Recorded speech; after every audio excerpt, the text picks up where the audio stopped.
मोहम्मद जावेद साहब चरार शरीफ बडगाम कश्मीर से।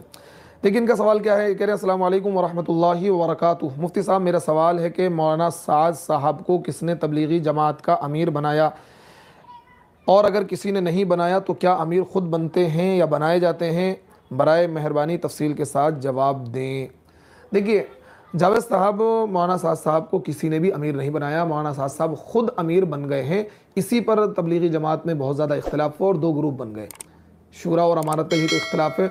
वो जो अहबाब वहाँ से अलग हुए, मौलाना इब्राहिम साहब और मौलाना लाट साहब और प्रोफेसर सनाउल्लाह साहब, जो लोग वहाँ से अलग हुए हैं, उनका यही कहना था कि भाई शूराइयत के साथ निज़ाम को चलाएं, अमारत का ऐलान ना करें।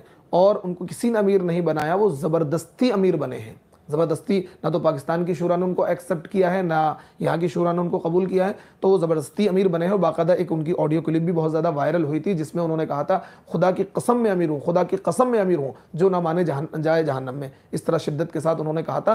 तो वो अमीर ख़ुद बने हैं। और अमीर बनाने की जो जिम्मेदारी होती है वो, भाई एक तो अमीर वो होता है, देखिए यहाँ अमीर से मुराद वो वाला अमीर नहीं है, यहाँ अमीर से मुराद वो वाला अमीर नहीं है जो मुसलमानों का अमीरुल मोमिनीन होता है, मुसलमानों का हाकिम होता है। ये भी गलत फहमी पैदा करते हैं।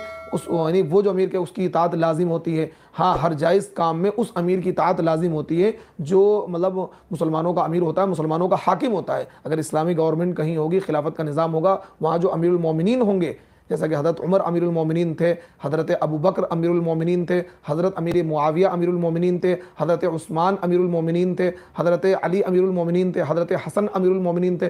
तो इन लोगों की इताअत मुसलमानों पर लाजिम थी जायज़ कामों में। नाजायज़ कामों में क्या अमीर की इताअत नहीं होगी? तो अमीर से मुराद वो वाला अमीर है। तो उस अमीर को क्या है, अहले हल्लो अक़्द, यानी अक्लमंद लोग, ज़ी शऊर लोग, जो ख़ास लोग होते हैं, जो पढ़े लिखे, समझदार, दयानतदार, अमानतदार होते हैं, वो अमीर का इंतखाब करते हैं। ये उनकी ज़िम्मेदारी है। हाँ, हर कसो नाकस, ऐरे गैरे नत्थु खैरे की ज़िम्मेदारी नहीं है कि वो अमीर का तयन करें। एक बात। दूसरी बात यह है कि तबलीगी जमात का जो अमीर है, वो वहाँ जो एक निज़ाम है, मशवरे से बाकायदा तय होता है कि भाई ये अमीर है। तो इस अमीर का हुक्म उस अमीर की तरह नहीं होगा जो अमीरुल मोमिनीन होते हैं। ठीक है कि इंतज़ामी उमूर के लिए अमीर बनाया गया है, लेकिन ये कहना कि अमीर की इताअत अल्लाह की इताअत है, अमीर की नाफरमानी अल्लाह की नाफरमानी है, ये वहाँ के लिए है जो अमीरुल मोमिनीन होते हैं इस्लामी निज़ाम में, इस्लामी सिस्टम में। तो इसलिए मौलाना साद साहब को किसी ने भी अमीर नहीं बनाया, और यही सारा झगड़ा है मरकज़ में।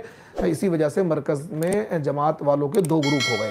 तो देखिए मौलाना साद साहब को किसी ने भी अमीर नहीं बनाया, वो खुद अमीर बने हैं।